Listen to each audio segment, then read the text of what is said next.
Terça-feira, você já sabe, é dia do nosso quadro Eu Quero Saber. Aqui no Bom Dia Paraíba, você tira suas dúvidas sobre direitos domésticos, trabalhistas e previdenciários com o nosso colunista Paulo Souto, que já está aqui comigo no estúdio. Bom dia para você, Paulo. Bom dia, Patrícia. Tudo bem? Levou bem a semana? Graças a Deus, né? Vamos embora com as perguntas? O primeiro telespectador que escreveu para a gente hoje foi o Flávio. Olha só a pergunta que ele mandou para a gente. Aqui na Paraíba, a empresa de Correios e Telégrafos, EBTC-CT, alega que não tem condições de pagar o adicional de periculosidade aos carteiros que exercem as atividades em motocicletas. O que eles podem e devem fazer, Paulo, nesse caso aí? Primeiro, os Correios não têm vontade própria, ele tem que cumprir a lei, certo? O que eu aconselho, procure a Superintendência Regional do Trabalho e o Ministério Público do Trabalho fazer uma denúncia. Muito simples, não tem... Não tem pra onde correr. Não tem pra onde correr, é lei, tem que cumprir. É o direito, empresariado, é direito. porque os Correios não vai cumprir? Exatamente. A próxima pergunta é do Robson, que mora em Campina Grande. Fui assaltado na portaria da empresa para qual trabalho. Gostaria de saber se ela tem obrigação de me indenizar pelos objetos que os assaltantes levaram. Robson, se você foi assaltado no ambiente da empresa, a empresa tem obrigação de ressarcir todos os bens que lhe foram levados. Pelo visto, sim. Na portaria... Na portaria é o ambiente da empresa. A empresa tem obrigação. Tem a obrigação. Ela tem que garantir a segurança dos seus empregados. Próxima pergunta que chegou para a gente hoje é a da Cristina Lúcia. Um empregado que estava de atestado médico pode retornar ao trabalho antes de se submeter à perícia médica do INSS sem qualquer prejuízo? Poder, ele pode.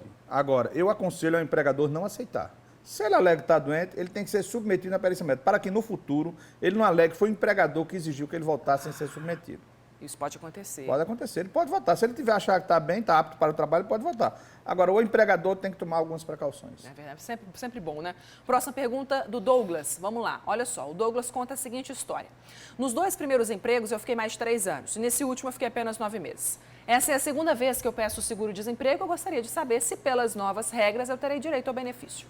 Douglas, a medida provisória está em vigor e você tem que ter trabalhado nos últimos 16 meses, 12 meses, para ter direito ao seguro-desemprego. Isto é a regra atual. Agora, se for considerado como fosse, com as novas regras, for o primeiro saque, aí ele tem que ter trabalhado 18 meses, nos outros 36. Mas eu acredito que ele vai entrar nas regras atuais no segundo caso, que ele tem que trabalhar 12 meses nos últimos 16. Ele trabalhou 9. Agora, não sei se esses 3 anos que ele trabalhou na primeira vez, se cai algum período dentro dos 16 meses. Se cair, ele vai ter direito. Sempre as novas regras, né? O pessoal ainda está de cabelo em pé. E o pior é que a medida provisória completa 90 dias hoje e ela vai ter que ser republicada, porque o Congresso Nacional não votou. É a medida provisória número 605. Paulo Antonieta Vieira quer saber o seguinte: se o empregado doméstico mora fora da cidade, o empregador tem obrigação de pagar as passagens de ida e volta? A gente já falou tanto sobre isso, né?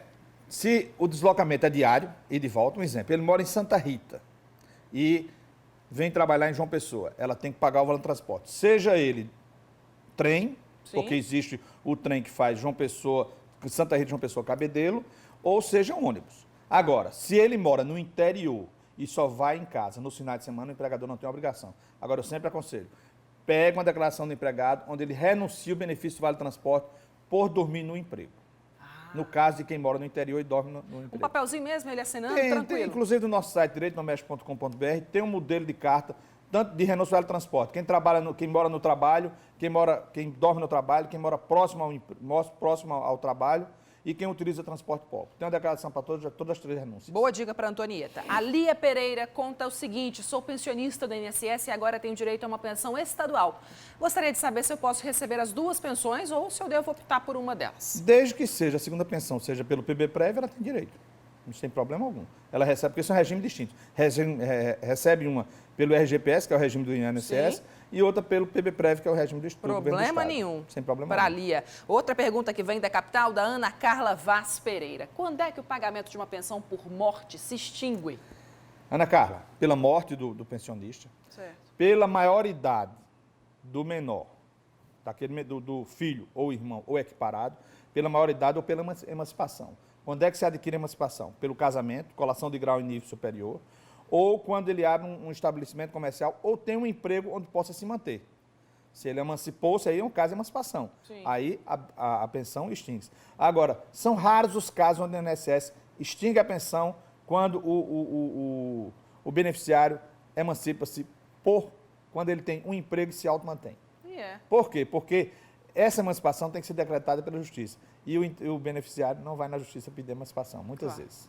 Aí por isso que o INSS não cancela essa pensão. Recebemos, Paulo, uma pergunta hoje de Araruna, do Josemilton Fernandes. O tempo que paguei ao sindicato rural pode ser contado para efeito de aposentadoria junto ao INSS como MEI, que é o microempreendedor individual? Olha, Josemilton, o que você paga ao sindicato não serve para aposentadoria, para juntar com contribuições. Você tem que ter contribuído para o INSS para juntar essa contribuição com a do MEI. Já você agora é um microempresário, microempreendedor individual, você está contribuindo para o INSS. Aquelas contribuições anteriores, que sejam empregos, você pode juntar. Agora, caso de contribuição para sindicato, não.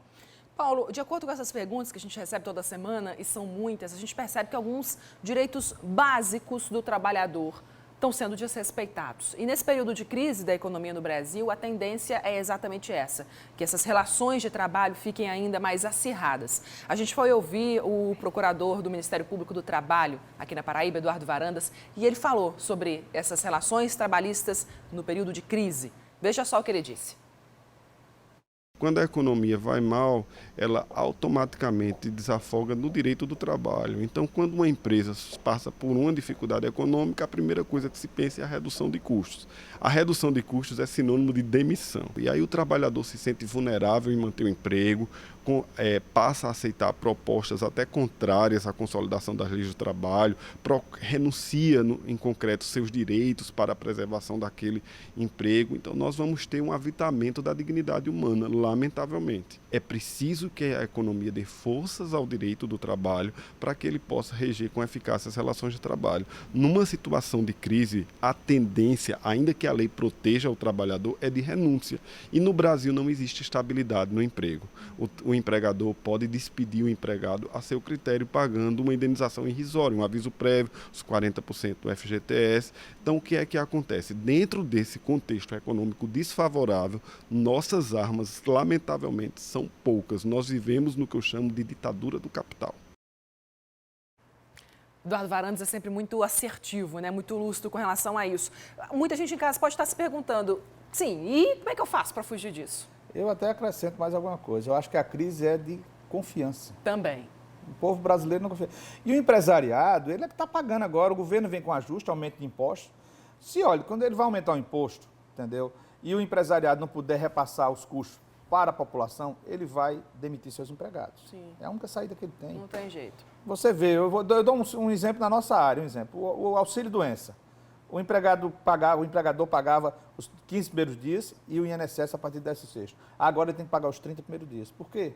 É arroxo, o empresariado é que está pagando. Então a saída dele é essa. Infelizmente, é como ele diz, a ditadura do capital. Mas a ditadura do capital está vindo também lá de cima. O governo é que está fazendo o arroxo. Tá de lá. cima para baixo, de cima como o baixo. Varandas disse. É a tal coisa. O empresariado ele vai ter que se precaver de alguma forma. E onde é que o pau quebra? No mais fraco. Sempre. Acorda sempre. Ele vai quebrar no trabalhador. E por isso saber dos seus direitos, né? Conhecer os seus direitos e correr atrás deles é tão importante. É aí que a gente entra, né, Paulo? Exatamente. Toda terça-feira aqui esclarecendo as pessoas. Ele é demitido, tem que pagar seus direitos. Não pagou, nós estamos aqui para esclarecer. Paulo, obrigada demais. Terça-feira da semana que vem a gente se encontra aqui de novo. Se Deus quiser, Patrícia, uma boa semana para você. Você vai mandando as suas perguntas para a gente, para euquerosaber@cabobranco.tv.br ou euquerosaber@paraíba.tv.br. Feliz Páscoa, né? Obrigada, Paulo, para você também. A gente se vê semana que vem. Feliz Páscoa para todo mundo.